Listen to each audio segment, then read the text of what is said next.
சாரை வந்து டைரக்டா நம்ம என்னென்ன இப்போ 6 வருஷம் கிட்டத்தட்ட நியரஸ்ட் ஆயிடுச்சு. இப்போ வந்து இந்த ரூஃபிங்கோட அமைப்புகள் எப்படி இருந்தது, நம்ம அப்ப எப்படி பண்ணோம், ஸோ அந்த விதத்தை பத்திலாம் நம்ம சார் மேம் கிட்ட கேட்க போறோம். சார் நேம் பார்த்தீங்கன்னா கல்யாண சுந்தரம். மேம் வந்து பார்த்தீங்கன்னா ஒரு நர்ஸு. ஸோ அதெல்லாம் டீட்டெயில்ஸ் சொல்ல போறாங்க. இப்போ என்ன அதை பத்தி டேரக்டா கேட்டுருவோம். வணக்கம். வணக்கம். நாங்க திருவிக்கா நகர்ல இருக்க அரூர் திருவிக்கா நகர்ல இருக்கிறோங்க. இந்த மேல வந்து எங்களுக்கு மொட்டை மாடியா இருந்துச்சு. சரி, இது கொஞ்சம் எலிவேஷன் வேணும், போட்டா நல்லா இருக்குமேன்ற ஒரு ஐடியாவில் மேல வந்து எலிவேஷனுக்கு சன் ரூஃபிங் அவங்க வந்து கூலிங் ரூப் போடுறதுக்கு சொன்னாங்க. அதே மாதிரி நாங்களும் கூலிங் ரூப் போட்டோம். இது வரைக்கும் நல்லா இருக்குங்க, எந்த பிரச்சனையுமே இல்லை. லேபர் நல்லா ஒர்க் பண்ணாங்க.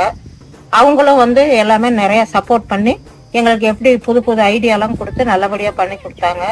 அவுட்டர்ல வந்து தண்ணி வந்து எப்பவுமே சைட்ல ஒழுகாத அதுக்கு ஒரு டியூப் போட்டு வெளியில வர மாதிரி பண்ணாங்க. ரொம்ப நல்லா